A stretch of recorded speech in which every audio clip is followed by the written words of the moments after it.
नमस्कार, गोवन वार्ता लाईव्हमध्ये तुमचं सगळ्यांचं स्वागत आहे. प्रभाकर पंत पणशीकरांचं संमेलन पेडण्यात झालं आहे आणि त्या संमेलनात त्यांच्या छायाचित्रांचं प्रदर्शन इथे लावलं होतं आणि त्या प्रदर्शनाची सगळी माहिती जी आहे ती पणशीकरांच्या कन्या तरंगिणी खोत यांच्याकडून आम्ही घेण्याचा प्रयत्न करत आहोत. त्यांच्याकडून जाणून घेण्याचा प्रयत्न करत आहोत की नेमक्या पणशीकरांनी कोणत्या भूमिका केल्यात, कशा भूमिका केल्या आणि नेमके त्यांचं योगदान काय आहे, कसं आहे, याच्याबद्दल आम्ही जाणून घेणार आहोत. नमस्कार ताई, तुमचं गोवन वार्ता लाईव्हमध्ये स्वागत. तर पणशीकर नेमके काय होते, कसे होते आणि तुमचे वडील म्हणून पणशीकर कसे होते? एकतर आधी इथे जे फोटो प्रदर्शन मांडलेलं आहे ते सगळे फोटो बघताना त्यांचा एक जीवनपटच आपण उलगडून बघतो आहोत असं वाटतंय. म्हणजे नाट्य व्यावसायिक बरेच असतात, काही नट असतात, काही निर्माते असतात, काही दिग्दर्शक असतात, परंतु मला वाटते बाबांनी दुहेरी भूमिका कायम केलेली की ते नटही होते आणि निर्मातेही होते. त्याचा फायदा असा झाला की आपल्याला आवडणारी नाटकंच त्यांचीच निर्मिती केली आणि त्यातच त्यांनी भूमिका केल्या. अगदी अपवादात्मक म्हणून मोहन काका वाघ आणि विनय आपटे किंवा सुधा करमरकर यांच्या नाटकात त्यांनी भूमिका केल्या, परंतु बहुतेक जर आपण पाहिल्या तर त्यांनी स्वतःच निर्मिती केलेल्या नाटकांमध्ये काम केलं आहे. त्यामुळे निर्मिती मूल्यात कुठेही तडजोड त्यांनी केलेली नाही. आणि त्यांचं एक वैशिष्ट्य असं होतं की स्वतः निर्माते असले तरी मुख्य भूमिका मी करणार असा त्यांचा आग्रह नसायचा. उदाहरणार्थ आपण अश्रूंची झाली फुले पाहिलं तर सगळ्यात भाव खाऊन जाणारा रोल आहे तो लाल्याचा आहे, पण मी निर्माता आहे म्हणून मी लाल्या करेन असं ते कधी म्हणाले नाही. तर इथे आपल्याला दिसतंय की पु ल देशपांडेंबरोबर पणशीकर आहेत. तर ते काय नेमकं कुठे आणि कसं काय आहे? नाही, असं वेगवेगळ्या कार्यक्रमांमध्ये अशी झालेली भेट आपल्याला इथे दिसते. इथे राजाराम चव्हाण आहेत जे नाट्यसंपादाचे नेपथ्यकार आहेत. बाबांच्या अनेक नेपथ्याविषयीच्या कल्पना त्यांनी साकार केलेल्या आहेत किंवा फिरत्या रंगमंचामध्ये देखील की कशा प्रकारे ते तयार करायचं यासाठी आणि कायम त्यांची साथ बाबांना लाभलेली आहे. त्यामुळे त्यांचा फोटो हा अतिशय इथे महत्त्वाचा आहे. त्याचबरोबर इथे मातोश्री दिसत आहेत आमच्या, ज्यांनी अखंड त्यांना साथ दिलेली आहे. त्यांचं योगदान खरं तर कुठल्याही पुरुषाच्या मागे स्त्री असावी लागते आणि ती स्त्री असली की पुरुष खंबीरपणे कुठलेही काम करू शकतो. तर त्यांचं योगदान कसं होतं? कारण ही जी स्त्री असते तीही खरं तर पुरुषाला घडवते असं म्हटलं जातं. तर मग त्यांचं योगदान, ती सगळी संसार सांभाळणं किंवा त्यांच्या नाटकात त्यांना मदत करणं, हे कसं होतं? नाही, अगदी महत्त्वाची गोष्ट अशी आहे की आज आपण तिच्याकडे प्रभाकर पणशीकरांची पत्नी म्हणून बघतो, म्हणजे आता नाही ती, परंतु जेव्हा लग्न होतं ना तेव्हा ती व्यक्ती कोणीच नसते. कोणीच नसण्यापासून ते प्रभाकर पणशीकर बनण्याचा जो प्रवास आहे तो तिने पाहिलेला आहे आणि त्या कोणी नसण्यामध्ये जी साथ असते ती मोलाची असते. कारण एकदा यश मिळालं की खूप जण आपल्याबरोबर असतात, पण यश जेव्हा मिळत नाही त्याही वेळेला खंबीरपणे पाठीशी उभं राहणं आणि अर्थातच नंतर सगळा संसार, म्हणजे बाबा स्वतः म्हणायचे की मी लग्न केलं, संसार मात्र तिने केला. कारण आमच्या कुठल्याच शिक्षण असेल, लग्न असतील, कुठेही बाबांना लक्ष द्यावं लागलं नाही. दिलं नाही म्हणण्यापेक्षा इतकं खंबीरपणे ती घरातली बाजू बघत होती की त्यांना या गोष्टीची काळजी नसायची. एवढंच नव्हे तर नाट्यसंपादाचा आर्थिक व्यवहारसुद्धा ती बघत होती. आता इथे तर आपल्याला दिसतंय की पंथांनी भूमिका जी अजरामर केली ती म्हणजे येथे उशाळला मृत्यूमधले औरंगजेब. तर तो जो धरारा होता पंतांचा, ज्यावेळी रंगमंचावर ते काम करत होते, अक्षरशः प्रेक्षकगृहात एक वातावरण, भयभीत वातावरण होत होतं.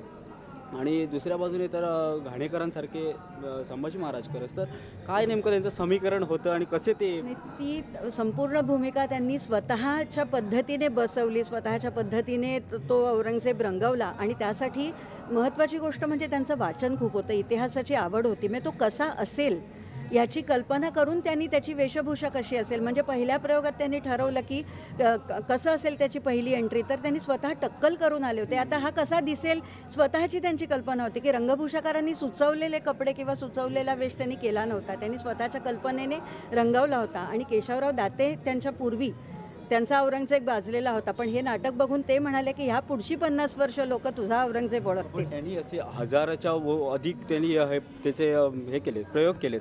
तर पंतांना असं तुम्हाला कधी सांगितलं नाही का पंताने की माझ्यानंतर कोणी जर हा औरंगजेब करणार असेल तर एक अमुक व्यक्ती आहे किंवा अमुक, असं कधी झालंय? ते सतत शोधात असायचे. म्हणजे ते एक स्वतः निर्माता होते आणि मुख्य म्हणजे ते नाटकांच्या प्रेमात असल्यामुळे आपल्यानंतर नाटक बंद पडावं असं त्यांना कधीच वाटलं नाही.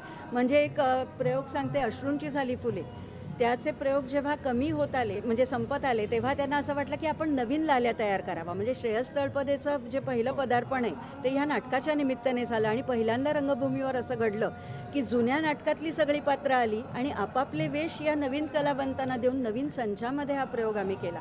म्हणजे त्यांना नेहमी तोमिनवेच्या बाबतीत त्यांना वाटत होतं की कोणी नवीन लखोबा उभा राहावा आणि जेव्हा गिरीशोकांनी काम करायचं ठरवलं तेव्हा अगदी मनापासून त्यांनी त्यांना शाबासकी दिली. एवढंच नव्हे तर काही तालमींना ते स्वतः आले. कारण नटाच्या आयुष्याला मर्यादा आहे, नाटकाच्या आयुष्याला मर्यादा नाही. आपल्यानंतरही हे नाटक चालू राहावं अशीच त्यांची इच्छा. त्यांचं एक अजरामर नाटक म्हणजे भटाला दिली ओसरी आणि इथे आपण पाहू शकतो की फैयाज आणि पणशीकर हा एक समीकरण बनलं होतं.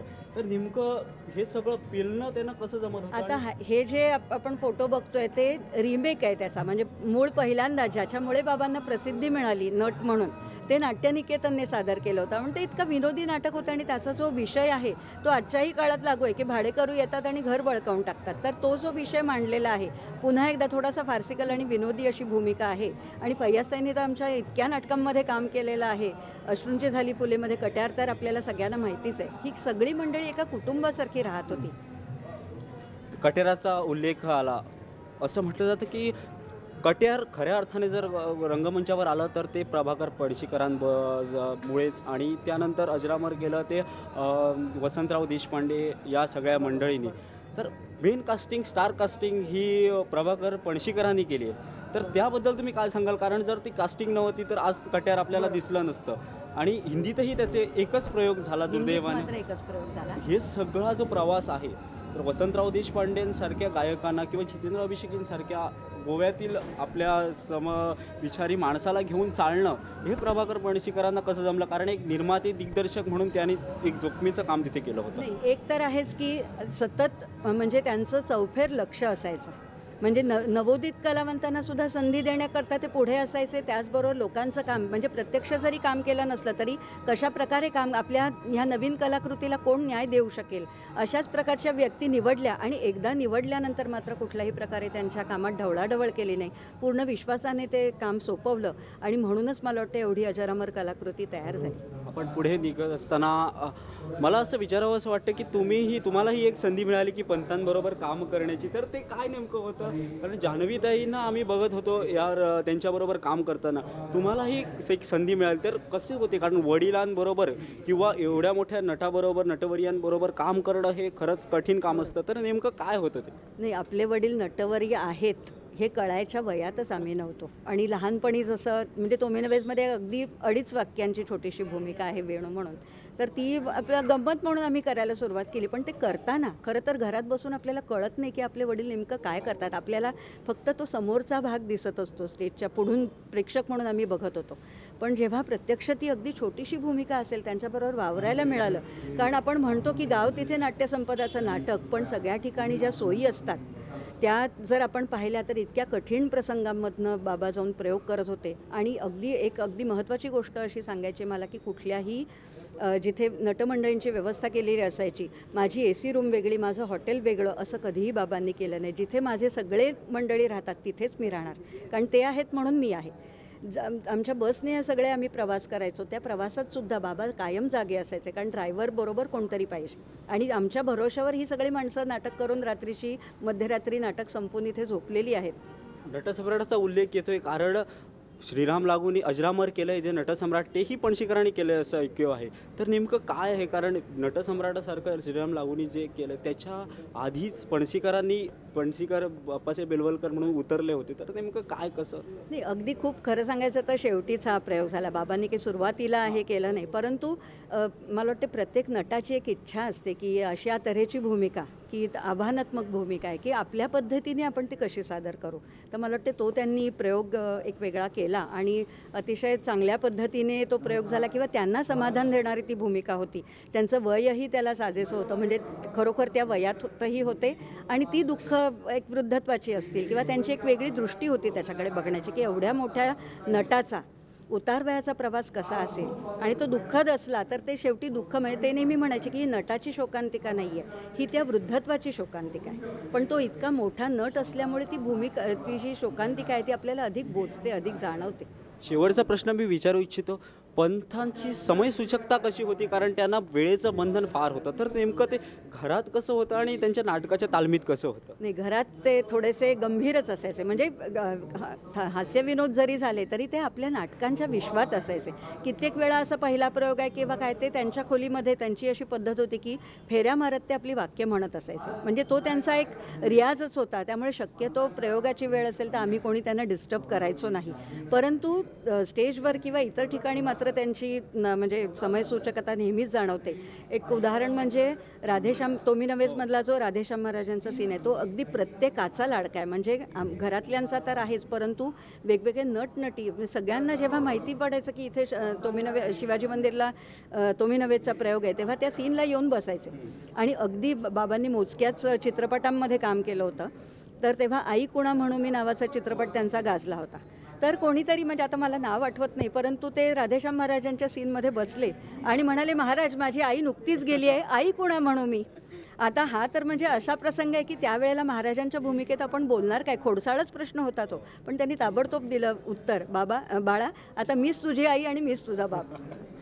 म्हणजे धन्यवाद. कधीही त्यांनी म्हणजे आपल्याला टोल्याला प्रतिटोला हाणला नाही, असं कधीच झालं नाही. धन्यवाद, आपण आपल्या वेळात वेळ काढून आम्हाला संधी दिलीत किंवा आपण ही सविस्तर पंथांची सगळी कहाणी सांगितली त्याबद्दल गोवन वार्ता लाईव्हतर्फे तुमचं धन्यवाद. धन्यवाद.